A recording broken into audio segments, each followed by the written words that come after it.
Fabiano, that was convincing. It was different going into a classical game. You're playing against Gukesh, who you would think is a better classical time player in freestyle as well. Were you surprised by how easily it came? Yeah, it really came down to yesterday. I mean, the game today, of course, he probably could have posed more problems for me, and he tried to sacrifice a pawn and create some imbalances, but it wasn't. I don't think it was a situation to do so.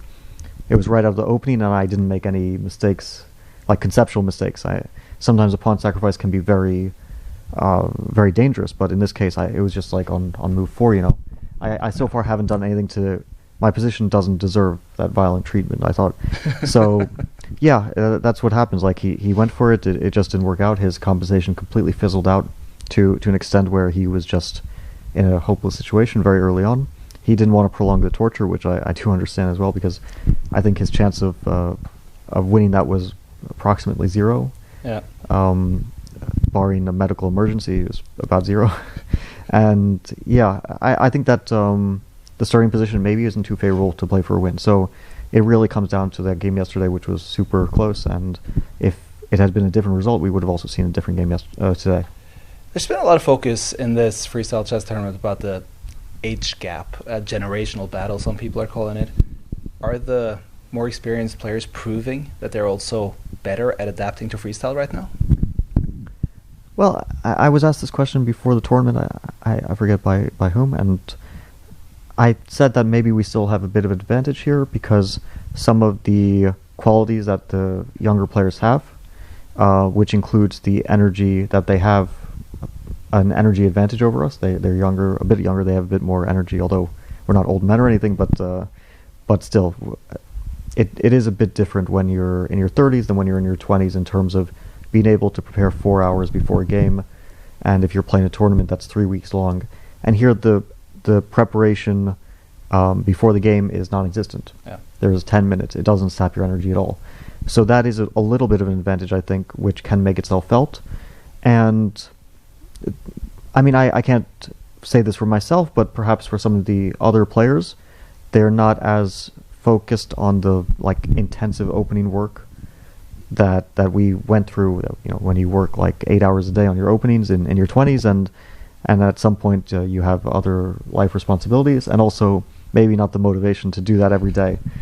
Although I still work on chess very regularly. I assume that if we're talking about Magnus or Hikaru, they also work on chess quite often and are very serious about chess. But the kind of work that if you're talking about a guy like Gukesh in the opening, it might not be the same level if you're looking at the older guys, and especially coming off a world championship. That's an amazing amount of work that goes into that. So candidates, world championship preparation, all of that stuff. Definitely Gukesh is one of the best prepared and hardest working opponents at the moment. Freestyle chess as a concept, are you having fun playing this format? Oh yeah, I had fun last year. I'm having fun this year for sure. And you're playing now in the semifinals. You're going to be playing either Nakamura or Sindarov. Who do you prefer? I mean, you were talking about how the older players tend not to want to do so much preparation. Sindarov told me he hasn't done a single homework in his life, and he can finally now just thrive off talent. What do you think?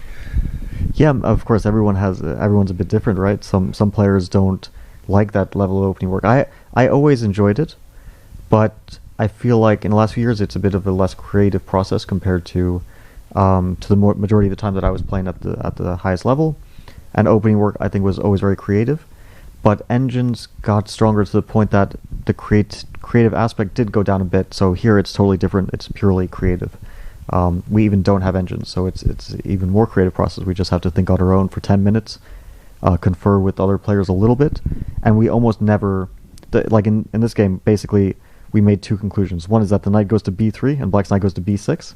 And the other conclusion was that we don't want to play f4, we're going for more f3. That's why you saw everyone play knight b3 and then e4, f3.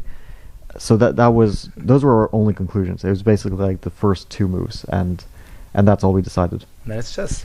Yeah. Good luck in the semifinals. We look forward to Fabiano. Thank you.